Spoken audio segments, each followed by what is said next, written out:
2장 8절에서 10절 제가 봉독하겠습니다. 너희는 그 은혜에 의하여 믿음으로 말미암아 구원을 받았으니 이것은 너희에게서 난 것이 아니요 하나님의 선물이라. 행위에서 난 것이 아니니 이는 누구든지 자랑하지 못하게 함이라.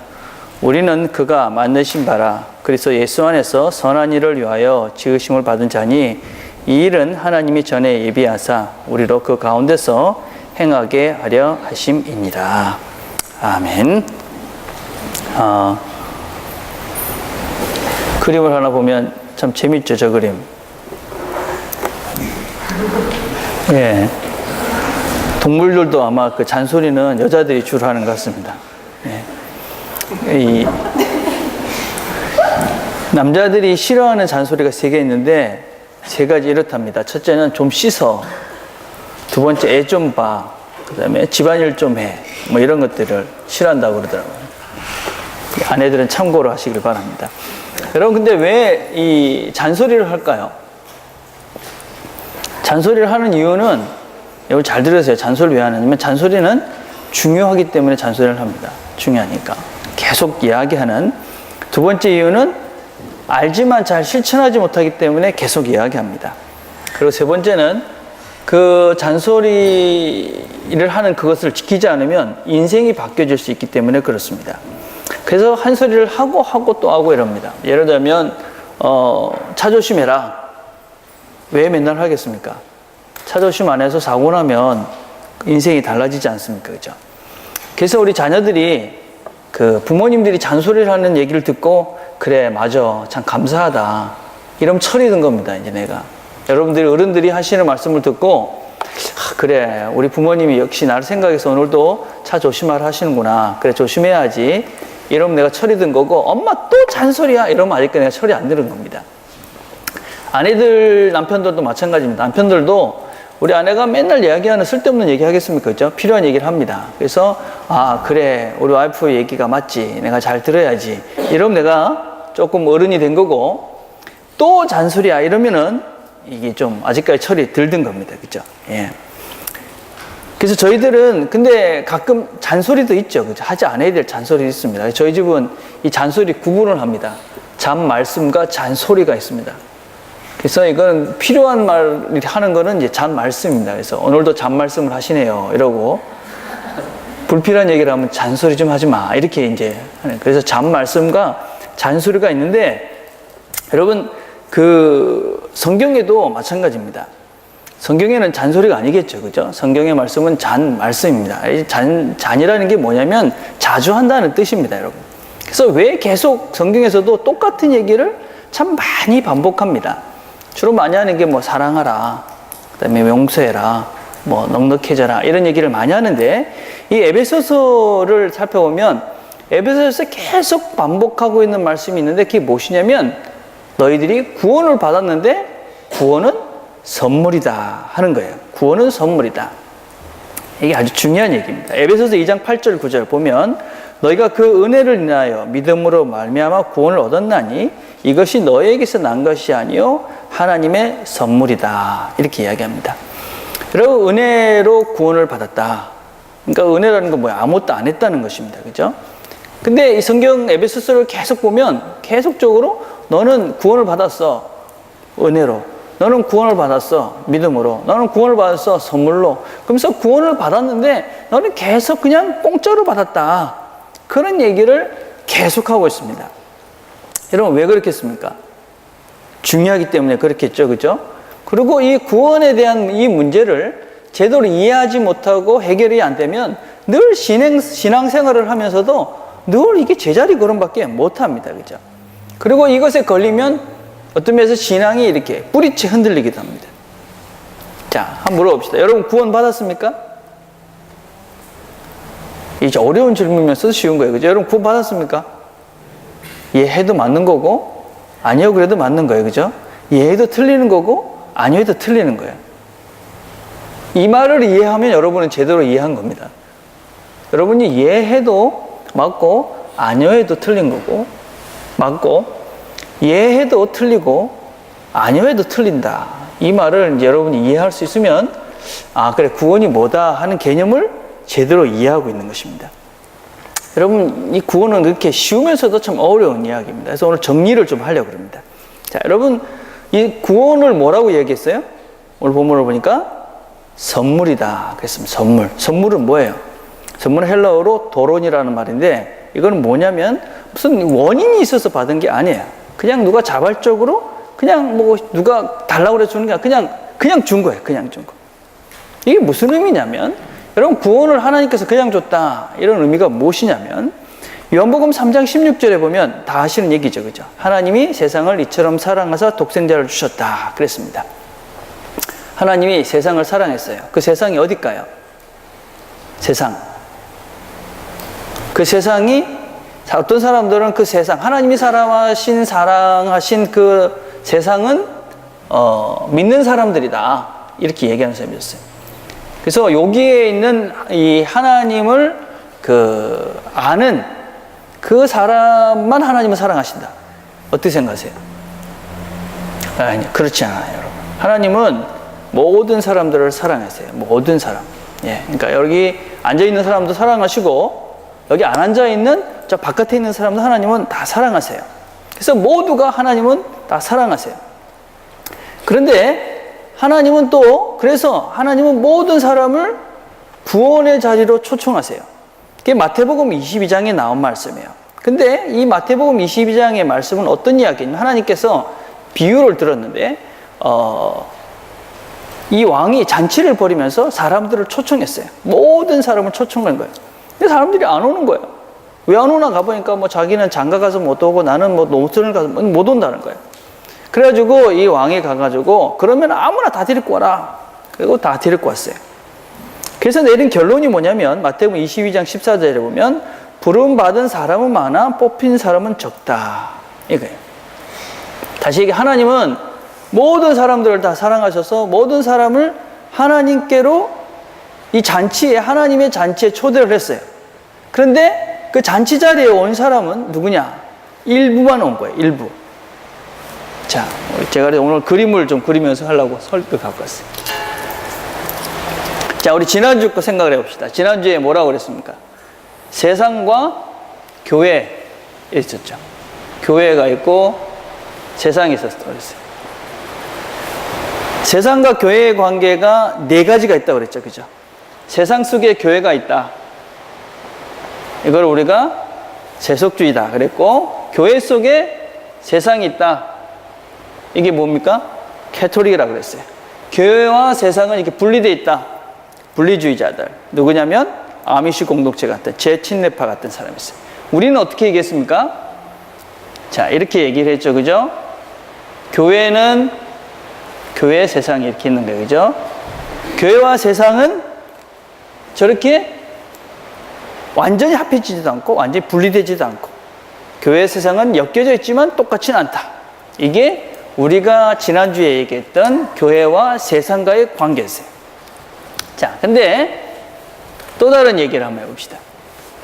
자, 이 그림을 기억을 하시고, 자, 여러분, 교회와 천국은 어떨까요?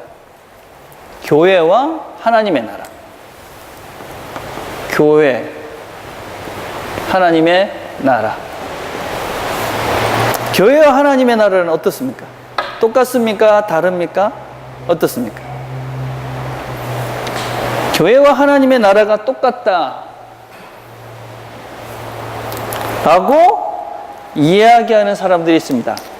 교회와 하나님의 나라는 똑같다. 야, 저거 빨리 가야지 저것도.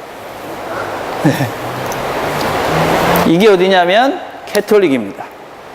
하나님 나라가 곧 교회다. 교회가 곧 하나님의 나라다. 그래서 교회에 오면 어떻게 됩니까? 하나님 나라에 들어간 거예요, 그 사람들은. 그래서 그 사람들은 다 천국을 갈 수 있는 거예요. 근데 우리는 그렇지 않습니다. 교회가 하나님 나라는 아니지요. 여러분, 여기 있는 사람이 다 천국 가지 않습니다. 우리는 어떻게 정의를 하냐면 똑같이 이렇습니다. 이게 교회고 하나님의 나라입니다. 자, 저런 게 우리의 개념이에요. 성경에 이야기하는 것은 하나님 나라에 교회가 있고, 교회에 다니는 사람들 중에도 하나님 나라에 소속이 안 된 사람이 있습니다.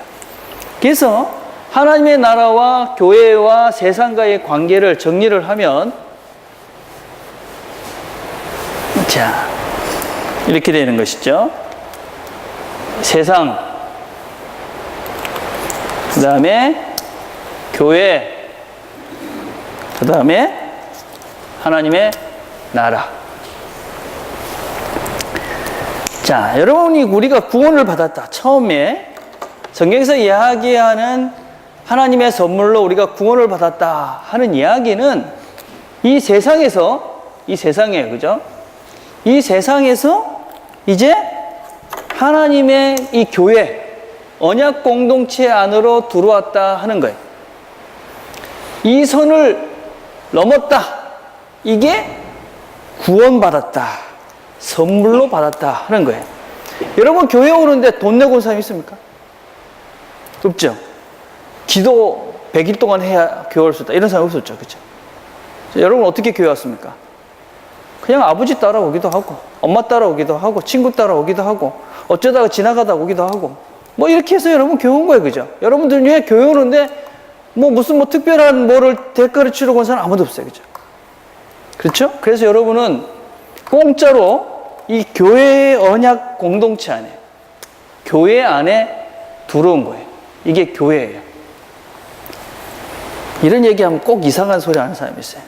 그 목사님, 그럼 그 금 밟은 사람은 어떻게 돼요? 뭐 이런 질문 하는 친구 있죠. 예, 그런 질문 하면은 안 되는 거예요. 그죠? 이 그림입니다. 그림. 그러니까 이런 거를 꼭 기사하는 게, 금 밟은 사람은 어디, 그럼 여기는 뭐예요? 뭐 이런 질문 하지 말고 설명을 하는 거예요. 그림은 항상, 우리가 이 설명을 위한 도표는 항상 리미트가 돼 있어요. 그래서 그 그림 자체에 매지 말고 설명을 뭘 하는지를 잘 파악해야 돼요. 그죠? 쓸데없는 질문, 이 바깥에는 뭐예요? 이러지 말고, 그죠? 예. 자, 그래서 우리는 지금 여기 있는 거예요. 구원을 선물로 받았다 하는 이야기는 뭐냐면, 이 안에 들어오는데 아무런 대가를 치르지 않고 그냥 하나님의 언약의 백성으로 됐다 하는 거예요. 자, 근데 이 나라는 또 뭐냐 이거예요. 그럼 여기 천국은 뭐냐? 여기는 천국이에요, 여러분. 하나님의 나라. 하나님의 나라라고도 얘기하고 천국이라고도 얘기하고, 또 우리나라에서는 천당이다 뭐 이렇게 얘기도 해요. 사실은 좀 애매한 개념이긴 하지만 하여튼 똑같은 얘기예요. 성경에서 얘기하는 더 킹덤 오브 갓, 바실레아 이런 말을 쓰는데 똑같은 말이에요. 다 이거는 하나님의 나라예요. 근데 성경에서는 이 하나님의 나라, 여러분 하나님 나라가 어디 있어요? 하나님 나라가 어디 있습니까, 여러분? 하나님 나라 어디 있습니까? 하나님 나라는 잘 몰라요, 여러분. 저도 잘 몰라요. 하나님 나라는 성경에는 두 가지 개념이 있어요. 첫 번째는 하나님 나라는 이미 우리 안에 있다 하는 거야. 그래서 마태복음 12장 28절에 보면, 그러나 내가 하나님의 성령을 힘입어 귀신을 쫓아내는 것이면 하나님의 나라가 이미 너희 안에 임했다. 이미 온 거예요. 이미. 자, 누가복음 17장 20절도 마찬가지예요. 바리새인들이 하나님의 나라가 어느 때 임하니까 묻거늘 예수께서 대답하여 가라사대 하나님의 나라는 볼 수 있게 임하는 것이 아니요 또 여기 있다 저기 있다 못하리니 하나님의 나라는 너희 안에 있느니라. 그러니까 이미 하나님의 나라가 너희 안에 있다. 그거 왔다는 거예요, 지금. 이 너희 안에 있다. 이거예요. 근데 또 하나님의 나라는 또 이런 말씀도 있어요. 마태복음 7장 21절에 보면 나더러 주님 주님 하는 사람이라고 해서 다 하늘나라에 들어가는 것이 아니다. 하늘에 계신 내 아버지의 뜻대로 행하는 사람이 들어간다. 그러니까 하나님 나라가 왔다 그랬는데 또 하나님 나라는 나중에 간다. 이렇게 이야기하는 거예요. 사도행전 1장 6절에 7절을 보면 저희가 모였을 때 예수께 묻자와 가로되 주께서 이스라엘 나라를 회복하심이 이때니 가니 가라사대 때와 기한은 아버지께서 자기의 권한에 두셨으니 너희의 알 바가 아니다. 그 뭐냐면 하나님의 나라가 언제 이럽니까? 그러니까 너네도 지금 몰라도 된다. 나중에 언젠가 그거 될 것이다. 이렇게 이야기를 한다는 거예요. 그래서 하나님의 나라가 지금 여기 있다. 이렇게 이야기도 하면서도 하나님 나라는 나중에 너희들이 들어갈 것이다. 이렇게 이야기도 한다는 거예요. 그래서 이거를 우리가 이미와 아직 사이에 긴장 관계에 있는 세상이다. 이렇게 해서 그림을 한번 보시면 보세요. 자, 시간 관계는 이렇게 되는 거예요. 기독교 역사관은 직선적 역사관이라고 그래요. 그러면 불교는 뭡니까? 불교 역사관은 윤회적 역사관이라고 그래요. 그래서 불교는 어떻게 됩니까? 다 빙글빙글 돌지요, 그죠? 예, 여러분 죽으면 뭘로 태어날지 몰라요. 벌레로 태어날 수도 있습니다. 그래서 벌레를 못 죽이는 거예요. 우리가 아버지가 다시 태어난 벌레일 수도 있기 때문에 못 죽이는 것입니다, 여러분. 그래서 이 불교에는 윤회가 아니고 역사관은 크게 그래서 직선적 역사관과 윤회적 역사관이 있어요. 근데 기독교적 역사관은 종말을 향해서 나아가는 직선적 역사관이다. 그렇게 이야기를 해요. 그래서 역사에서 우리가 BC와 AD를 나누죠. 누굽니까? 예수님의 탄생이에요. 자, 그리고 예수님이 언제 옵니까? 다시 오십니다. 그죠? 재림. 하시죠. 그죠? 자, 그림에 보면 이렇게 돼 있잖아요. 그죠? 근데 여기는 어떻게 돼 있어요? 똥똥똥똥똥똥 이렇게 돼 있어요.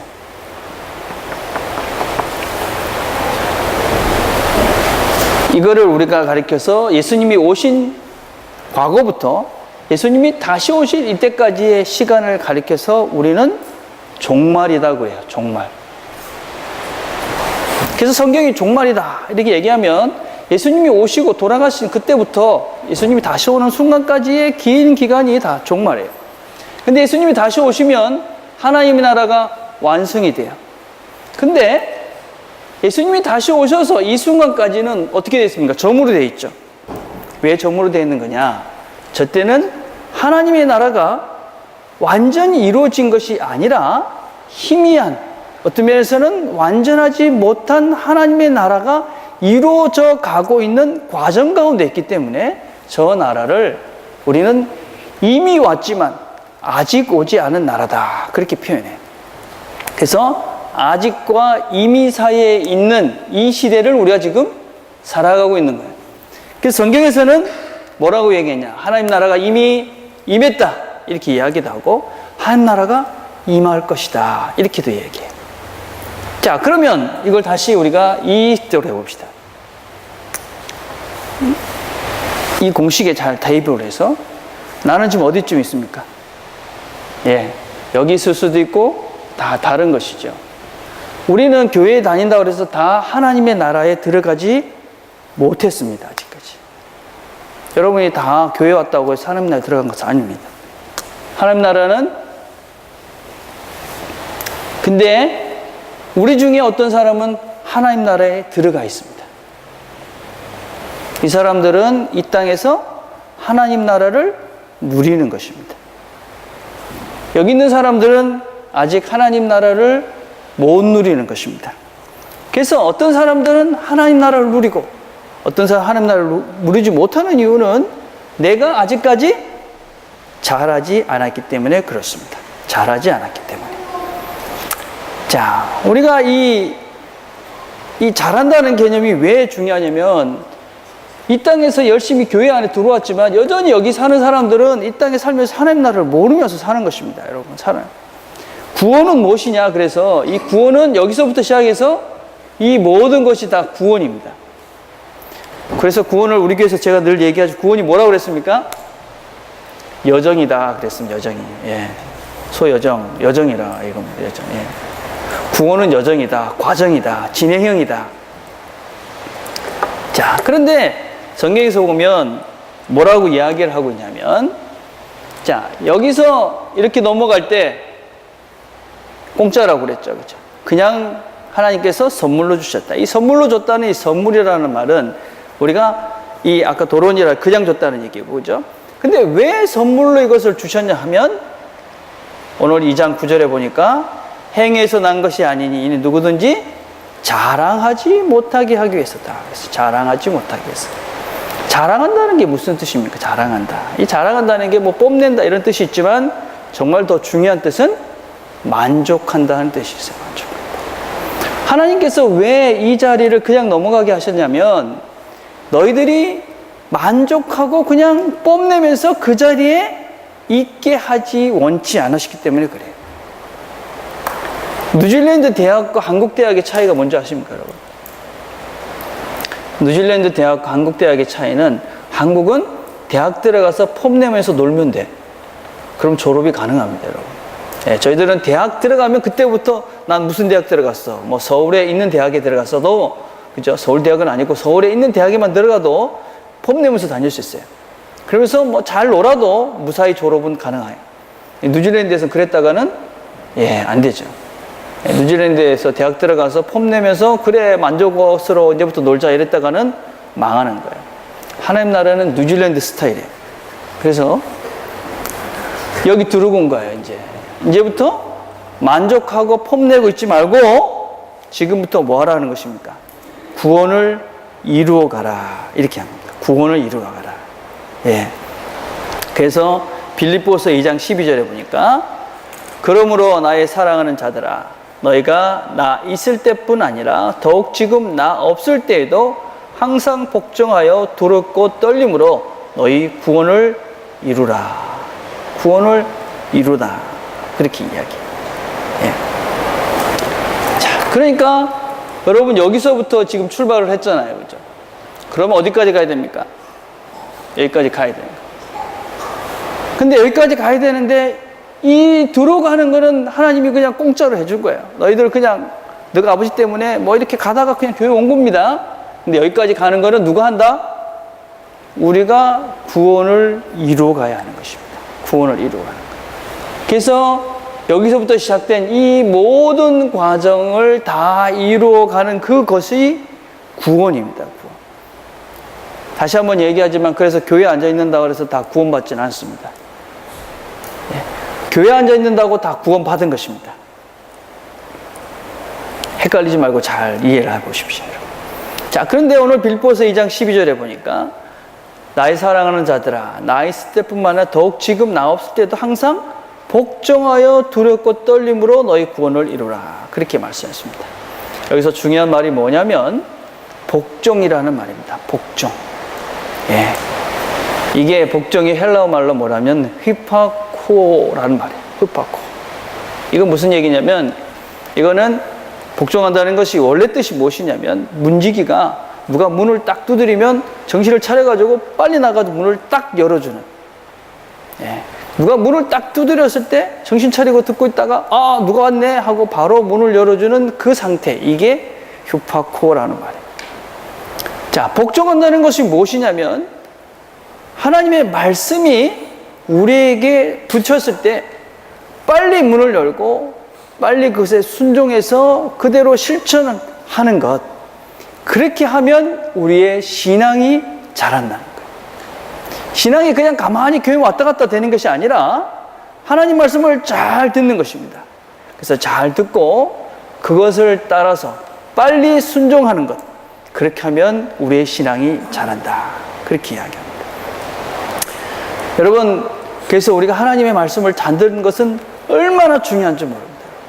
물론 하나님 말씀, 좋은 말씀을 들어야 됩니다. 여러분, 제가 늘 걱정스럽게 이야기하는 것은 제대로 되지 않은 말씀을 들어가지고 헷갈리는 사람들이 너무 많습니다. 제대로 된 말씀들을 들으십시오. 바른 말씀을 들어야 되는데 말씀을 듣고 그러면 반응을 하셔야 됩니다. 반응. 내 마음을 두드려서 하나님이 나에게 말씀하시면 행동해야 됩니다.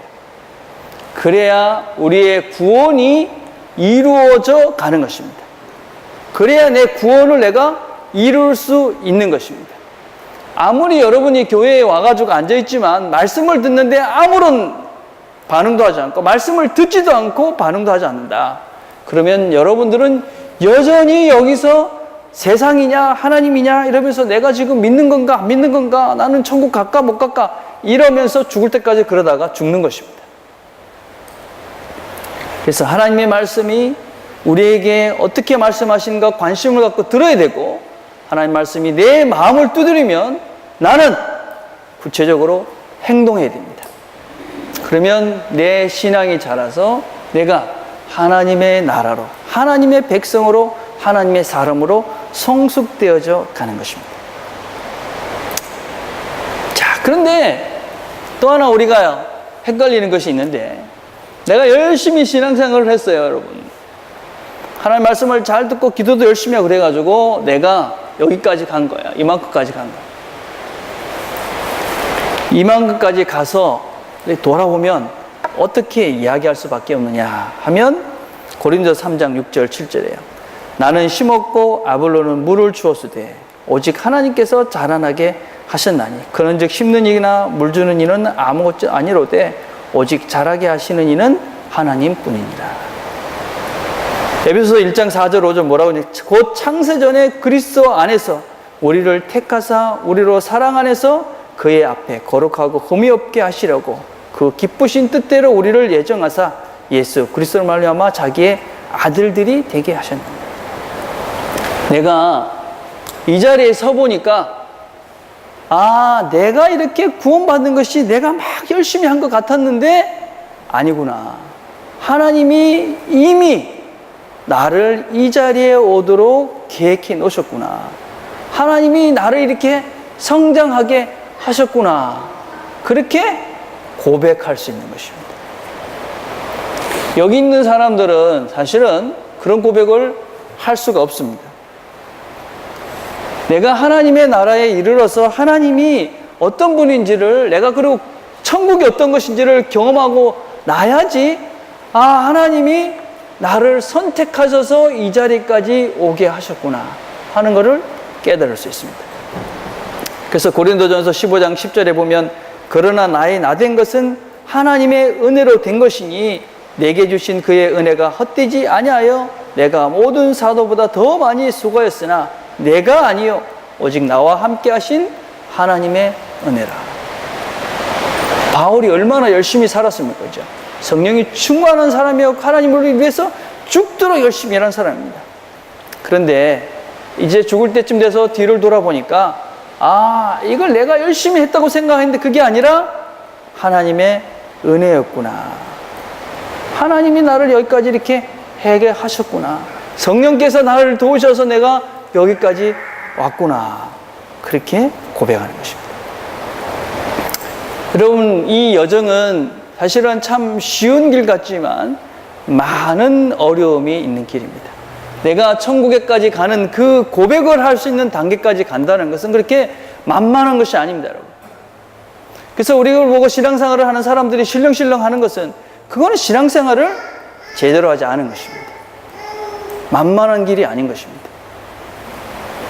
그래서 우리를 보고 애쓰고 힘쓰고 두렵고 떨리는 마음으로 이 구원을 이루어가라 이렇게 말씀하시는 것입니다. 아주 쉬운 얘기지만 이해가 안 될 수도 있다고 생각하는데 계속 이런 얘기를 할 거니까 여러분, 그죠? 오늘 이 정도만 합시다. 예. 자, 계속 정리해 가야 될 내용입니다. 자, 이제 오늘 본문으로 다시 가봅시다. 자, 에베소서 2장 10절에 다시 이렇게 이야기합니다. 우리는 그의 만드신 바라 그리스도 예수 안에서 선한 일을 위하여 지으심을 받은 자니 이는 하나님이 전에 예비하사 우리로 그 가운데서 행하게 하려 하심이니라. 이게 좀 우리 지금 성경은 좀 헷갈리잖아요. 영어 성경 보면 더 쉽고 그 다음에 한글 번역을 보면 좀 쉽게 해놨습니다. 우리는 하나님의 작품입니다. 선한 일을 하게 하시려고 하나님께서 그리스도 예수 안에서 우리를 만드셨습니다. 하나님께서 이렇게 준비하신 것은 우리가 선한 일을 하면서 살아가게 하시려는 것입니다. 하나님께서 우리를 이 자리로 부르신 이유가 뭐냐 하는 것입니다. 왜 여기서 꺼내서 이 자리로 불렀느냐? 왜 여기에 부르느냐? 똑같은 얘기입니다. 하나님께서 이곳에 부른 것을 가리켜서 성경에서는 창조했다라고 표현을 하고 있습니다, 여러분. 예. 하나님께서 우리를 지으신 바다 이렇게 이야기하는 그 지으심이라는 표현은 헬라어로 크리처라는 말인데 이 말은 크리에이트라는 말입니다. 이거는 오직 하나님께만 적용이 되는 말입니다. 무슨 얘기냐면 우리를 이곳에서 여기서부터 이곳으로 부른 것은 하나님이 우리를 새로운 존재로 만들기 위해서 하나님이 불러내셨다라는 의미입니다. 근데 왜 우리를 이 자리로 불러내셨냐? 하나님의 선하신 뜻을 행하게 하기 위해서입니다. 하나님의 선하신 뜻. 예. 여러분, 이 하나님의 선하신 뜻이 무엇이겠습니까?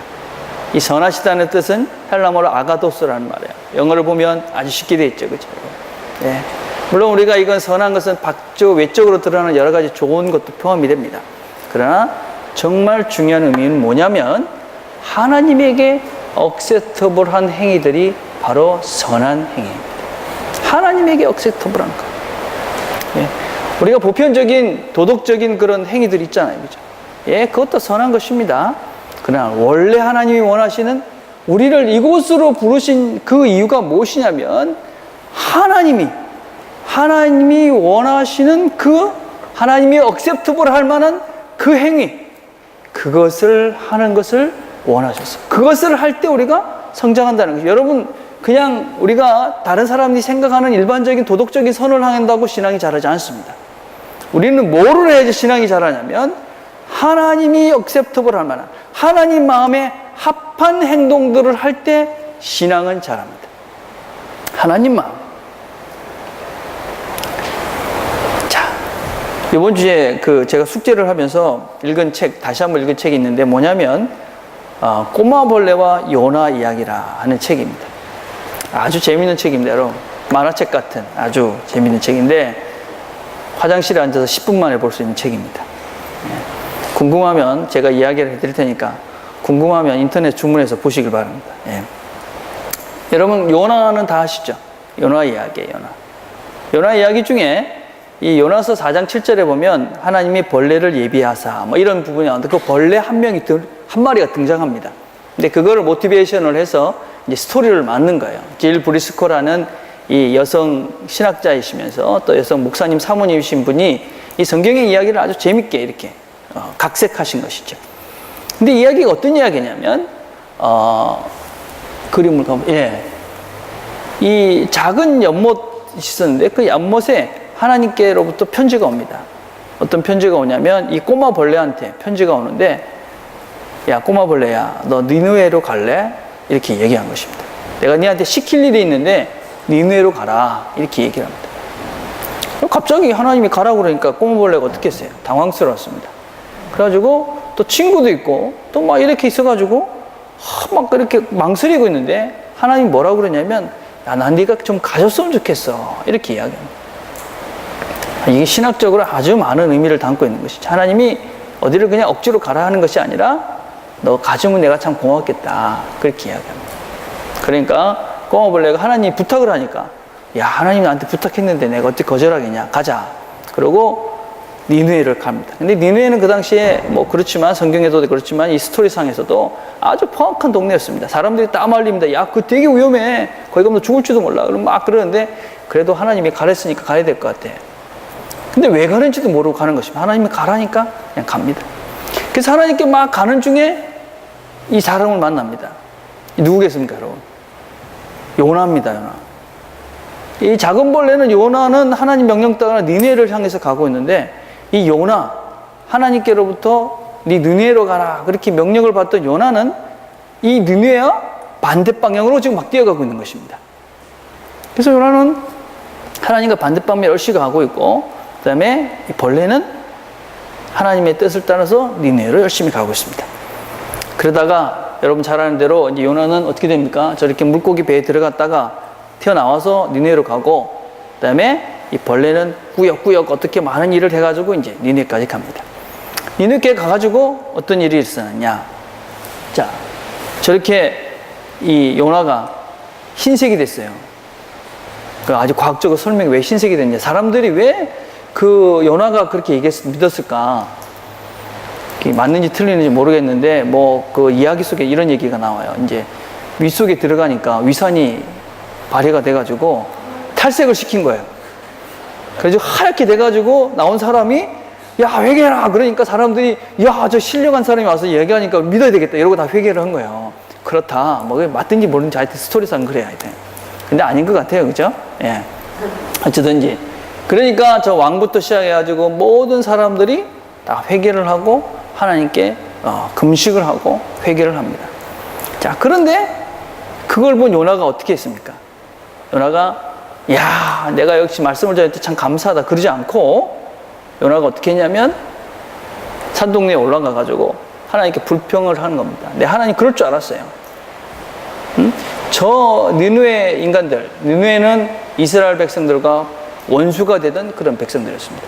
내가 저렇게 하면 하나님이 저 백성들을 회개하게 해서 벌을 안 내릴 줄 내가 알았어요. 그리고 하나님께 막 신경질을 막 내고 있는 것입니다. 지가 회개하라고 선포를 했는데 회개한 사람들을 보고 하나님께 화를 내는 거야. 하나님, 참 그럴 수가 있냐고. 저 나쁜 놈들을 왜 용서해 주냐고. 자, 그러니까 하나님께서 박농쿨을 하나 이렇게 해가지고 그 더운데 앉아있는 그 요나의 머리에 이렇게 덮어주셨어요. 자, 그러고 난 다음에 그 다음날 벌레에게 미션이 떨어진 거예요. 무슨 미션이 떨어졌냐면 그 박농쿨의 뿌리를 갉아먹으라는 미션이 그때 떨어져요. 자, 그래서 이 미션을 벌레가 한 거예요. 벌레가 박농쿨을 뿌리를 다 갉아먹으니까 어떻게 됐겠어요? 박농쿨은 죽었고 요나는 또 화가 난 것입니다. 자, 성경에 보면 요나서 4장 8절에 해가 뜰 때 하나님이 뜨거운 동풍을 예비하셨고 해는 요나의 머리에 쪼임에 요나가 혼미하여 스스로 죽기를 구하여 이르되 사는 것보다 죽는 것이 내게 나으니이다. 박농쿨이 하나 있다가 사라지니까 그것 때문에 하나님께 불평을 하니까 하나님 왜 이 박농쿨을 죽여버려가지고 나한테 이렇게 괴롭힙니까? 그러니까 하나님이 요나에게 이렇게 이야기합니다. 하나님이 요나에게 이르시되 내가 이 박농쿨로 말미암아 성내는 것이 어찌 옳으냐 하시니 그가 대답하되 내가 성내어 죽기까지 할지라도 옳으니이다 하니라. 여호와께서 이르시되 내가 수고도 아니하였고 재배도 아니하였고 하룻밤에 났다가 하룻밤에 말라버린 이 박농쿨을 아꼈거든 하물며 이 큰 성읍 니느웨의 좌우를 분별하지 못하는 자가 12만여 명이요 가축도 많이 있나니 내가 어찌 아끼지 아니하겠느냐 하시니라. 그리고 요나서는 끝납니다. 끝. 이래. 벌레는 그 뿌리를 먹고 하나님의 도우심으로 연못으로 돌아가고 그래서 그것이 나중에 벌레가 됐다. 벌레가 이제 나비가 됐다 하는 이야기가 끝입니다. 자, 여러분 생각에 누가 하나님에게 억셉터블한 행위를 한 사람입니까? 어떤 것이 하나님께 인정받을 만한 행위입니까? 요나는 가서 외쳐서 수십만 되는 사람들이 회개를 하고 하나님께로 돌아오고 그렇게 하나님이 엄청난 일을 했습니다.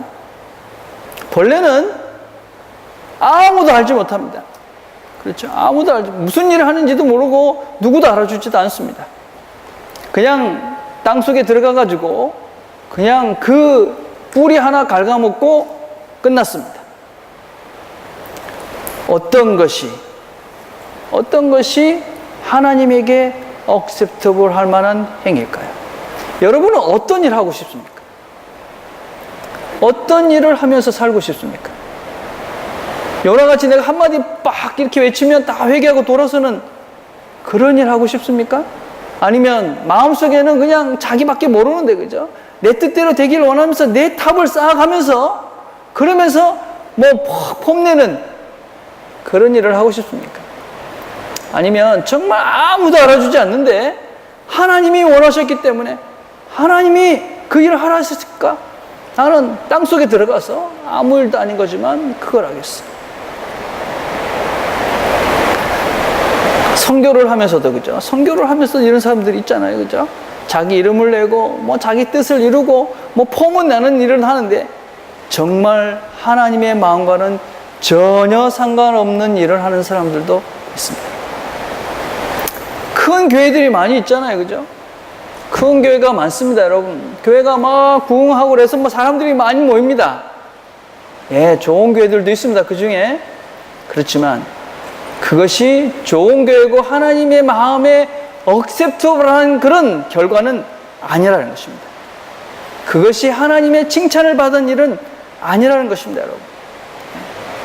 그래서 우리가 무슨 성과를 냈는지, 얼마나 우리가 모이는지, 내가 어떤 일을 했는지, 거기에 우리의 마음을 두고 살면 내 신앙은 자라지 않습니다. 내 신앙은 여전히 여기에 있는 것입니다, 여러분. 하나님의 눈을 바라보고 하나님이 무엇을 원하실까? 하나님의 그 마음은 원하실까? 내가 하나님에게 인정받을 만한 것인가? 그것을 생각하며 행동하는 사람들은 한 걸음 한 걸음 하나님의 나라를 향해서 올라가지만 여전히 어떤 결과를 보고 어떤 사람을 보고 내가 원하는 내 욕심을, 내 욕망을 추구하면서 열심히 살아왔자 그 사람은 여전히 이 자리에 있는 것입니다. 잘하지 않습니다. 하나님에게 인정받는 삶이 될 수가 없습니다. 하나님이 원하시는 그 일을 행하라고. 여러분들은 여기에 있기 때문에, 하나님의 부르심을 받았기 때문에 우리는 그 일을 할 수 있는 사람들입니다. 여러분이 하나님의 마음을 볼 수 있고 하나님의 마음을 발견할 수가 있습니다. 하나님의 말씀을 들을 수가 있습니다. 그래서 듣고 행동하시면 됩니다. 마음을 보시길 바랍니다. 오늘 주부에 제가 보면, 주부를 한번 보십시오, 여러분. 인생의 가을이 오면 이라는 무명시가 있었습니다. 그럼 한번 그냥도 한번 읽어보십시오. 내 인생의 가을이 오면 나는 나에게 사람들을 사랑하겠냐고 물을 것이다. 예, 아주 좋은 시인 것 같아요. 여러분 한번 보세요. 그죠? 근데 여러분 이렇게 한번 바꿔서 한번 읽어보십시오. 내 인생의 가을이 오면 대신에 내가 하나님 앞에 설 때에, 그리고 나는 대신에 하나님을 넘어서 한번 읽어보십시오. 그럼 이렇게 되는 것이죠. 내가 하나님 앞에 설 때에 하나님은 나에게 사람들을 사랑했느냐고 물을 것입니다. 그때 가벼운 마음으로 말할 수 있도록 나는 지금 많은 사람을 사랑하겠습니다. 내가 하나님 앞에 설 때에 하나님은 나에게 열심히 살았냐고 물으실 것입니다. 그때 자신 있게 말할 수 있도록 나는 지금 맞이하고 있는 하루하루를 최선을 다하며 살겠습니다. 내가 하나님 앞에 설 때에 하나님은 나에게 사람들에게 상처 준 일이 없었냐고 물을 것입니다. 그때 자신 있게 말할 수 있도록 내가 사람들을 상처 주는 말과 행동을 하지 않겠습니다. 내가 하나님 앞에 설 때에 하나님은 나에게 어떤 열매를 얼마만큼 맺었느냐고 물을 것입니다. 그때 흔쾌히 대답할 수 있도록 내 마음밭에 좋은 생각의 씨를 뿌리고 좋은 말과 좋은 행동의 열매를 부지런히 키워가겠습니다. 하나님 앞에 섰을 때 여러분들이 하나님이 그렇게 물으실 것입니다. 내가 억셉터블한 그 선한 일을 얼마나 했느냐, 너 나를 보고 한 일이 얼마나 했느냐, 그걸 물으실 것입니다. 그럴 때 여러분이 하나님 앞에 대답할 수 있도록 하나님을 바라보고 그 일들을 시작하기를 바랍니다. 제가 여러분들에게 한 가지만 정리하고 마치려고 합니다. 여러분 오늘부터 한번 해보시길 바랍니다. 많이 하진 말고 하루에 한 가지라도, 아무도 몰라도 괜찮아요. 아무도 몰라도 괜찮은데 내가 하나님 앞에서 선한 일을 해보는 것입니다. 하나님 앞에서. 이건 다른 사람들은 아무도 몰라. 근데 이건 정말 하나님의 마음이야. 이건 하나님의 뜻이야. 그리고 하나님의 마음에 흡족한 그 선한 일을 한번 시작해 보시길 바랍니다. 그렇게 여러분들이 하루하루 정말 작지만 그 하나를 시작함으로써 여러분의 신앙들이 하나님의 나라를 누리는 그 자리까지 아주 잘 자라갈 수 있게 될 것입니다. 그렇게 구원을 이뤄가는 저와 여러분 되기를 간절히 바라겠습니다. 기도하겠습니다. 하나님 감사합니다. 하나님께서 저희